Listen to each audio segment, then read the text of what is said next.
ஆண்டவர் வார்த்தை வல்லமை தருவது அல்லேலூயா. ஆண்டவர் வார்த்தை வாழ்வு தருவது அல்லேலூயா.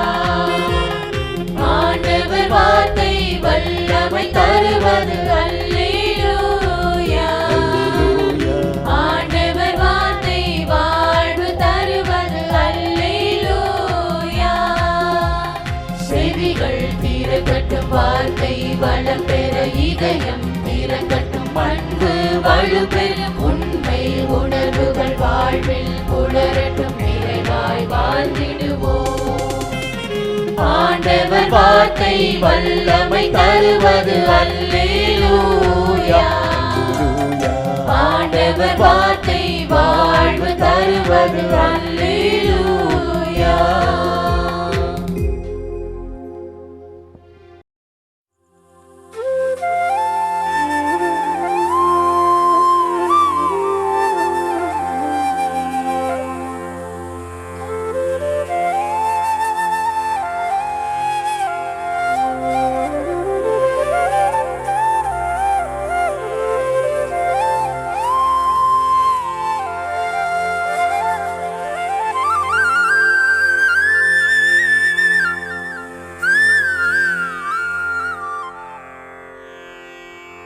தந்தை, மகன், தூய ஆவியின் பெயராலே ஆமென். வானகத் தந்தையே இறைவா, உம்மை போற்றுகிறோம். இயேசுவே ஆண்டவரே, உம்மை போற்றுகிறோம். தூய ஆவியானவரே, உம்மை போற்றுகிறோம். மூவொரு இறைவா, உம்மை போற்றுகிறோம். அருள் நிறை மரியே, எங்கள் ஆண்டவரின் தாயே, உம்மை போற்றுகிறோம். எங்கள் வானக தந்தையே இறைவா, கடந்த இரவு முழுவதும் எங்களை காத்து கண்ணயரச் செய்த உமது அருள் அன்புக்காக நன்றி கூறுகிறோம். நீ தந்த இந்த புதிய நாளுக்காக நன்றியோடு உம்மை போற்றுகிறோம். எங்கள் வாழ்வில் ஒரு நாளை கூட்டித் தந்தமைக்காக உமக்கு நன்றி கூறுகிறோம். எங்கள் இயேசுவே ஆண்டவரே, காலைதோறும் உமது அருளன்பால் இரக்கத்தால் எங்களை நிரப்புவதற்காக நன்றி கூறுகின்றோம். இந்த நாளில் நீர் எங்கள் மீட்பராகவும் ஆண்டவராகவும் நல்ல ஆயனாகவும் இருந்தருளுமாறு உம்மை வேண்டுகிறோம். இயேசுவே, இன்று எங்களோடு தங்கும். எங்களை எமது விருப்பப்படி என்று உமது திருவுளப்படியே வழிநடத்தும். எங்கள் தொழிலை, முயற்சிகளை, உழைப்பை, படிப்பை, வேலைகளை ஆசீர்வதியும். தூய ஆவியானவரே, எங்கள் வழித்துணையாளரே, இன்று முழுவதும் எங்கள் ஞானமாய், ஆற்றலாய், சக்தியாய் இருந்தருளும். தீமைகளை வெல்ல இந்நாளில் எங்களுக்கு மன உறுதியை தாரும்.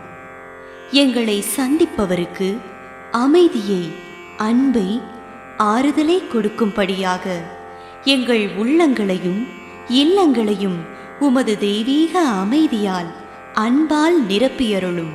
மூவொரு இறைவா, இந்த நாளையும் எங்களையும் எங்கள் எண்ணங்களையும் செயல்பாடுகளையும் பயணங்களையும் ஆசீர்வதியும். நாங்கள் சந்திக்கும் மனிதர்கள், எங்கள் குடும்பத்தார், உற்றார் உறவினர், எங்கள் நண்பர்கள் மற்றும் எல்லோருக்கும் துணையாயிருந்தருளும். மேலும் உடல் நலம் குன்றியோர், துயருறுவோர், கைவிடப்பட்டோர், தனிமையில் வாடுவோர், எளியோர், படிக்கும் மாணாக்கர்கள், ஆசிரிய பெருமக்கள், அரசு அலுவலர்கள், நாட்டு தலைவர்கள், விவசாயிகள், கடலில் பணிபுரிவோர், பிற தொழில் செய்வோர், துறவிகள், பங்கு தந்தையர், எங்கள் மறைமாவட்ட ஆயர், ஏனைய ஆயர்கள், திருத்தந்தை ஆகிய அனைவரையும் இக்காலை பொழுதில் உம் திருப்பாதம் ஒப்படைக்கின்றோம். அனைவரையும் ஆசீர்வதித்து பாதுகாத்து வழிநடத்தியருளும். அம்மா மரியே, எங்கள் ஆண்டவரின் தாயே, உம் கருணை மிகு அருட்பார்வை எனும் அடைக்கல கோட்டைக்குள்ளே இன்று முழுவதும் எங்கள் ஒவ்வொருவரையும் அரவணைத்து எந்த சூழ்நிலையிலும் உம்மையும் உம் திருமகன் இயேசுவையும் விட்டு பிரியாதபடி எங்களை பாதுகாத்து வழிநடத்தி அருளும். எங்கள் நல்ல தந்தையே, கேட்டதெல்லாம் கிடைக்கும் என்ற தளராத உறுதியோடும் விசுவாசத்தோடும் எங்கள் அன்னையாம் மரியாளின் பரிந்துரையில் நம்பிக்கை வைத்து இந்த மன்றாட்டுக்களை எங்கள் ஆண்டவராகிய இயேசு கிறிஸ்து வழியாகவும் தூய ஆவியானவர் வழியாகவும் உம்மிடம் சமர்ப்பிக்கின்றோம். எங்கள் வானகத் தந்தையே, போற்றி போற்றி. எங்கள் ஆண்டவராகிய இயேசுவே, போற்றி போற்றி. தூய ஆவியானவரே, போற்றி போற்றி. மூவொரு இறைவா, போற்றி போற்றி என்று போற்றி மகிழும் எங்கள் இதயத்தை உமது தெய்வீக வல்லமையால் நிரப்பி இந்த நாள் முழுவதும் எங்களை பாதுகாத்து வழிநடத்தியருளும் எங்கள் நல்ல தந்தையே, ஆமென். யோனா 3:6. இந்த செய்தி நினிவே அரசனுக்கு எட்டியது. அவன் தன் அரியணையை விட்டிறங்கி அரச உடையை களைந்துவிட்டு சாக்கு உடை உடுத்திக்கொண்டு சாம்பல் மீது உட்கார்ந்தான். தன்னை விட்டு கொடுத்ததால் தான் விதை மரமாகிறது. மனிதன் மனமாற்றம் என்னும் புது பிறப்பு எடுக்க தன்னை விட்டு கொடுக்க வேண்டும். தன் நிலையிலிருந்து இறங்கி வருவது என்பது எளிதான செயல் அல்ல. அதில் ஏகப்பட்ட மனப்போராட்டம் இருக்கும். கடவுள் முன் தன்னை தாழ்த்தும் பொழுது அவரது இரக்கம் நம்மை நிச்சயமாக மாற்றத்தை காண செய்யும்.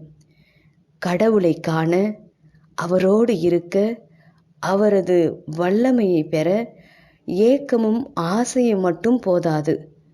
நான், எனது, சுகம், சொகுசு, பழக்கம், விருப்பம் போன்ற நமது அரியணைகளை விட்டிறங்கி வர வேண்டும்.